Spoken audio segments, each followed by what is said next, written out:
Hola, buenas tardes. Vale, bienvenidos a otro webinar del CEIS. Vale, hoy soy Fabián, vamos a hablar un poco de inyección SQL. El webinar de hoy va a ser un poco breve porque va a ser más teórico porque, bueno, mi compañero que tenía que hacer el webinar, pues por problemas técnicos no he podido estar, entonces probablemente el laboratorio seguramente lo hagamos en otro webinar. Hola, José Eduardo. Vale, pues vamos, lo que voy a intentar hacer es explicaros un poco el tema de inyecciones SQL.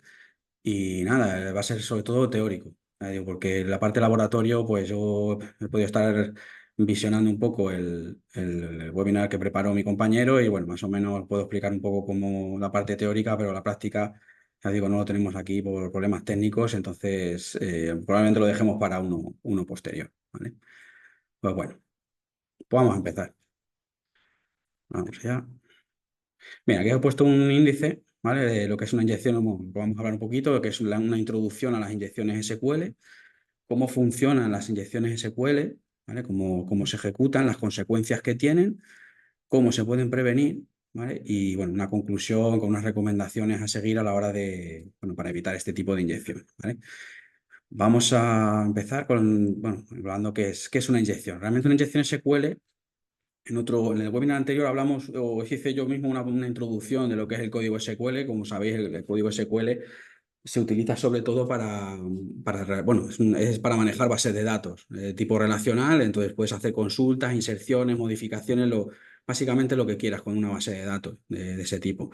Entonces, la inyección SQL lo que es realmente es una técnica de un ataque que lo que explota la vulnerabilidad en una aplicación web y permite que el atacante pueda ejecutar comandos SQL con fines maliciosos, ¿vale? Comandos SQL que no estaban previstos a lo mejor que se ejecutasen. Es decir, se va a aprovechar de una vulnerabilidad del código del propio desarrollador, o bien un descuido en la hora de desarrollarlo, un fallo, un fallo propio, digamos que se le olvida a lo mejor controlar algo, o incluso una vulnerabilidad del propio software en el que estamos accediendo para introducir, digamos, en un código en el que se supone que no debería ir eso que está introduciendo el atacante, consigue colarlo para conseguir un beneficio, digamos, ¿vale?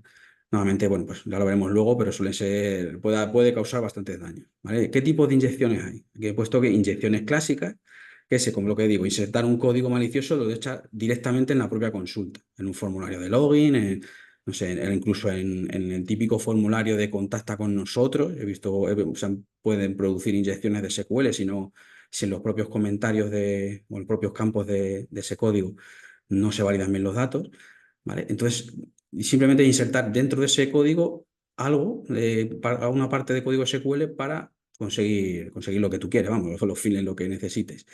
Luego hay otro tipo que es el Blind SQL Injection, que es que cuando no se muestran errores, pero se puede inferir datos. Es decir, es un tipo de ataque en el que el atacante utiliza técnicas de inyección SQL para extraer información en la base de datos, pero realmente no se muestran en la propia página web. Por eso lo de que es ciego, el Blind SQL Injection. O sea, digamos que no hay un resultado visible, sino él se ha introducido código, pero no se ve el resultado en la propia pantalla. Como puede ser a lo mejor en que puedas insertar un código SQL pues, en un formulario de acceso y te dé el acceso. En este caso no. Simplemente no se muestra ningún error, se pueden introducir datos de tipo SQL en la consulta o en la inserción o lo que vayamos a hacer, pero no se muestra un resultado, ¿vale?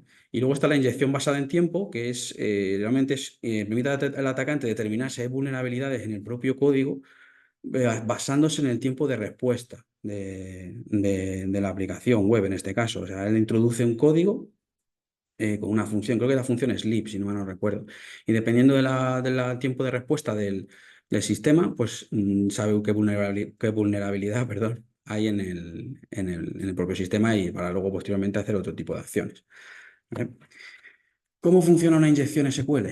Vale, pues mire, las inyecciones SQL, como ponemos aquí, funcionan a permitir que los atacantes, como hemos dicho, inserten un código en los campos de entrada de una aplicación web, en este caso código SQL, como por ejemplo, como hemos hablado antes, un formulario de inicio de sesión. Este código pues, se va a combinar con la consulta que está originalmente programada en nuestra aplicación web, se combina con ella de tal manera que si la entrada en el formulario no se validan adecuadamente, ese código malicioso altera, digamos, la lógica de la programación, de tal manera que los atacantes pueden acceder, modificar o eliminar datos no autorizados. ¿vale? O sea, nosotros metemos un código, sabemos más o menos, por la parte de abajo, bueno, ahora lo veremos ahí abajo, pero sabemos más o menos qué consulta o qué instrucciones SQL, o podemos intuir qué instrucción se está ejecutando por detrás para meter una porción de código de tal manera que pues, se altere la lógica y se salte todos los controles digamos, y consigamos acceder a los datos que necesiten. Por ejemplo, pon aquí, un atacante puede ingresar a una condición siempre verdadera, que es el el famoso 1 igual 1. 1 igual 1 siempre va a ser verdad en una condición. Entonces, me introduces esa condición en un campo de texto y fuerza a la consulta a devolver todos los registros que lleve asociado. Por ejemplo, ahí lo indicamos, ¿ves? Tenemos el nombre de usuario, por ejemplo, pide un nombre de usuario y la password. Metemos un nombre de usuario admin, supongamos que, bueno, por lo que sea, o a lo mejor lo hemos averiguado anteriormente el usuario o lo que sea, pero no sabemos cuál es la contraseña.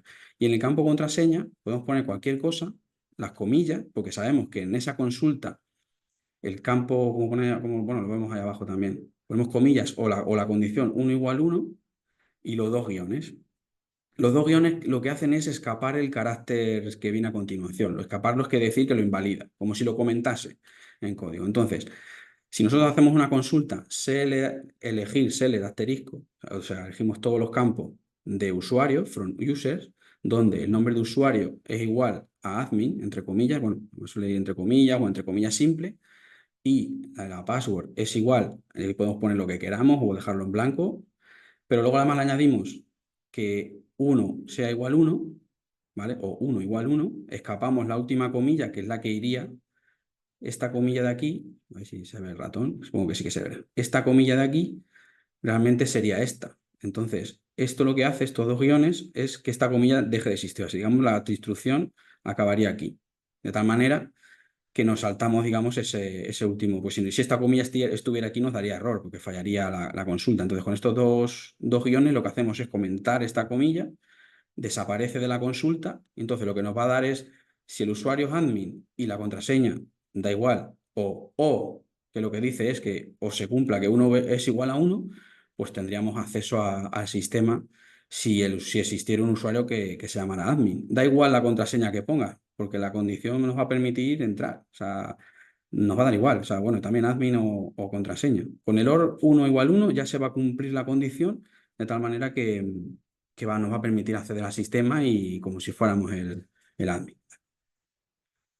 ¿Qué consecuencias tiene esto de la inyección de SQL? Pues principalmente hemos puesto estas tres, ¿vale? Robo de datos, alteración de datos o compromiso del sistema. Robo de datos.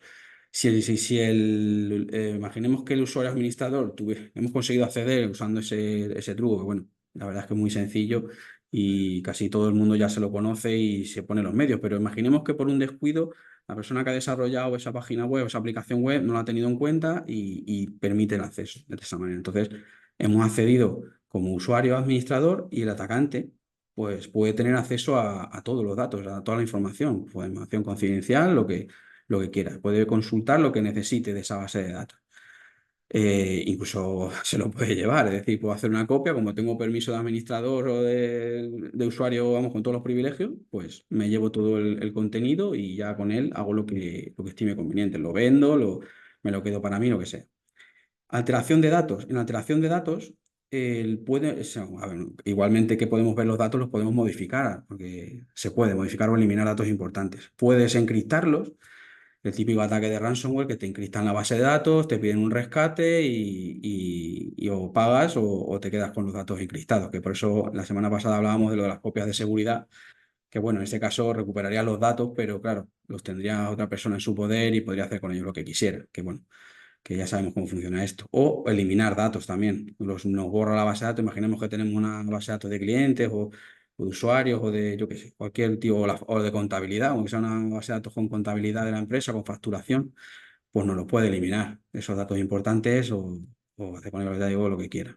Y luego compromiso del sistema, porque podrán conseguir acceso al sistema, hacer lo que quieran, como hemos hablado antes. Es que si consigue entrar, imaginemos que es en vez de ser un usuario o en vez de acceder como administrador de una base de datos, a lo mejor es simplemente un administrador no sé, de un servidor, de cualquier tipo de servicio, pues con ese acceso pueden conseguir pues, modificar lo que quieran, un permiso, pueden crear luego a lo mejor un usuario por detrás con el que puedan acceder y no sé, pueden cambiar permisos de los usuarios, pueden temas de archivo, todo, lo pueden modificar todo, porque ya nace del sistema, entonces no tiene ningún tipo de freno. ¿Vale? Métodos de prevención. Las principales medidas que podemos adoptar para estos atacantes es que no saben de nuestros datos. Entonces, esto también, bueno, hemos hablado de ello en algún otro webinar anterior, que también le hice yo, que hablábamos de la programación y la ciberseguridad. Básicamente ya hablamos de ello, pero bueno, lo recuerdo. Sería lo principal y fundamental en los formularios es validar y sanitizar las entradas. ¿Esto qué quiere decir? Pues eso, pues que lo que entre, digamos, por un formulario sea lo que nosotros esperamos. Siempre hemos hablado de que no hay que confiar nunca en el usuario. Pues el 80-90% de los usuarios si te pide un DNI, va a meter un DNI, pero hay un porcentaje que no lo va a hacer otra cosa. Entonces, tenemos que siempre validar todo lo que entre en un formulario, en una aplicación web o en cualquier otro tipo de aplicación, porque es que no se puede confiar en el usuario que vaya a acceder a esa aplicación y pues eso, no puedes confiar en lo que pueda hacer. Hay que validar. Si pides un número, que sea un número. Si necesitas un número de como máximo o entre 0 y 100, pongamos, pues que sea entre 0 y 100, lo valide.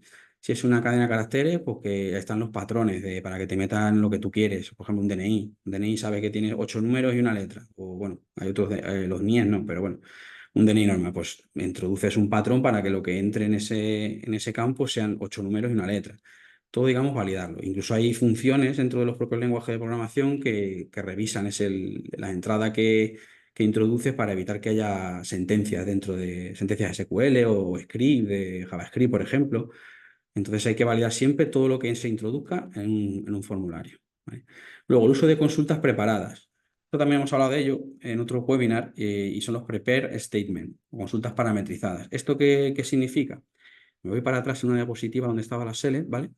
Vale, esto simplemente, en estas select de aquí, ¿vale? Vemos cómo lo que se hace es pegar directamente el valor del campo, se pega aquí. Por ejemplo, si yo he escrito admin, aquí iría una variable que recoge este admin y la pegaría aquí, lo concatenaría dentro del código. Y en el password haríamos lo mismo.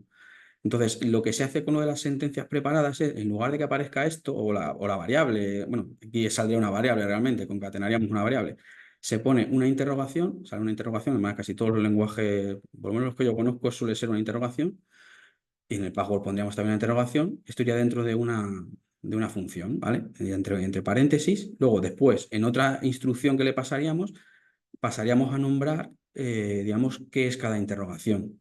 Siempre por orden. Normalmente suele llevar un parámetro que te indica la posición, vamos, un índice de cuál es la interrogación o el parámetro que vamos a nombrar, digamos, vamos a introducir aquí, y dentro la variable o el valor que sea el que se va a introducir. De esta manera, con esas sentencias, esas propias funciones validan que lo que se está introduciendo en este hueco de aquí sea realmente lo que se está pidiendo. Si es una cadena, si es un número, un número, incluso que no se introduzcan comillas y cosas así, o guiones de ese tipo, ¿vale? Para que no haya, o instrucciones, a lo mejor no sé, puedes poner, hemos puesto aquí un OR, pero se podrían poner a lo mejor que me ejecute algo después de esto, con un punto y coma, luego si se come esto, digamos, puedo poner aquí después una instrucción que me borre una tabla, o si se conozco alguna tabla, que me borre cualquier cosa, ¿vale? Entonces, con las sentencias preparadas lo que hacemos es, ya digo, sustituimos, en lugar de poner aquí la variable y concatenar el valor directamente, se pone una interrogación, de hecho, normalmente ya os digo, es un símbolo de interrogación casi siempre, y luego con otra función, pues vamos parametrizando esas interrogaciones por orden, ¿vale? Y luego el principio de mínimos privilegios, esto lo que hace es que lo que se hace, como os hemos dicho, el cero, confianza cero, o sea, que todos los usuarios o las cuentas del acceso a la base de datos tengan los privilegios mínimos. Es decir, si yo tengo un usuario que solo quiero que lea de la base de datos, que haga consulta, no le doy permisos de escritura o no le doy otro tipo de permisos, simplemente que le doy permiso para leer de esa base de datos. O incluso si yo quiero que un usuario solo acceda a una tabla en concreto o a una serie de datos de la base de datos, le puedo dar permiso solo para que acceda a ese tipo de datos. No le voy a dar acceso a toda la base de datos.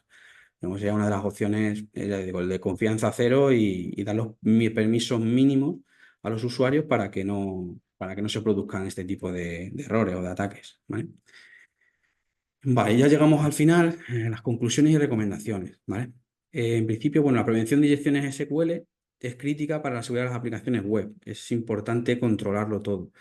¿Por qué? Porque, como hemos hablado antes, pueden comprometer la integridad de los datos y su confidencialidad. Entonces, implementar medidas de seguridad robustas es esencial para proteger aplicaciones contra estos ataques, asegurando que esas consultas pues, no sean manipulables por entradas malintencionadas. Vamos a validando datos, un poco privilegios, o sea, los privilegios mínimos que necesiten los grupos de usuarios, sentencias preparadas, todo. Todo hay que verificar todo, ya digo, porque no se debe confiar nunca en el usuario. Se puede confiar en ciertos usuarios, pero no, les digo que un 10%, 5% de los usuarios no van a tener intenciones buenas con respecto a nuestra aplicación.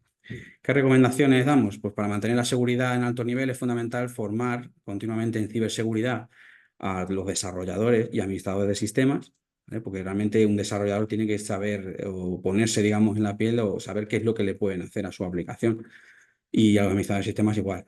Y luego además también realizar auditorías y pruebas regulares de seguridad para permitir identificar y corregir vulnerabilidades antes de que puedan ser explotadas por los atacantes. Esto quiere decir que antes de poner algo en funcionamiento, normalmente lo que se suele hacer pues, es hacer pruebas o a lo mejor si es una empresa grande, pues, bueno, pues tenemos un departamento, pues ir usando la aplicación web para ver o intentar vulnerarla o cualquier tipo de actuación para ver qué fallos pueden salir, porque a todo el mundo se le puede escapar algún fallo a la hora de desarrollar y conseguir, digamos, una aplicación segura que no sea vulnerable a este tipo de ataques. Digo, porque es que si alguien consigue acceder a una base de datos, oye, tenemos una base de datos pequeña, la pérdida no es pérdida porque es nuestra base de datos, pero que no puede ser tan grave. Pero imaginemos no sé, un ejemplo extremo, imaginemos Amazon, tiene una base de datos de cliente brutal. Entonces, si alguien consigue acceder a la base de datos de Amazon, pues tendría una cantidad de datos impresionante a la hora no sé, para venderlo. Tendría correo electrónico de todo el mundo,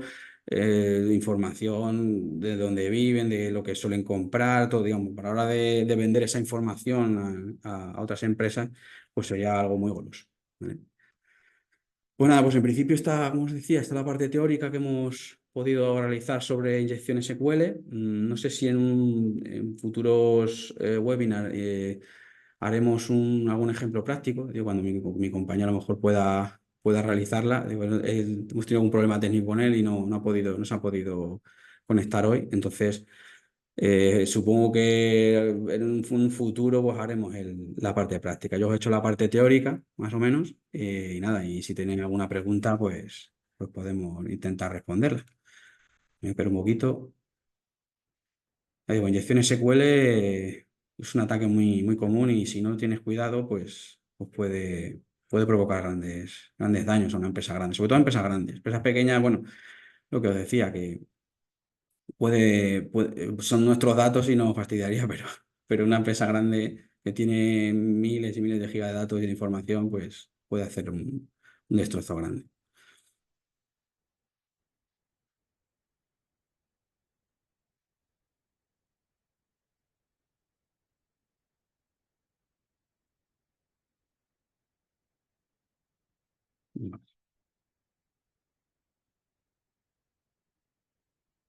Bueno, pues si no tenéis nada, pues en principio os emplazo al siguiente webinar. Esperemos que sea más entretenido que este, que tengamos un laboratorio en el que podamos ver cómo funciona el tema de inyección SQL.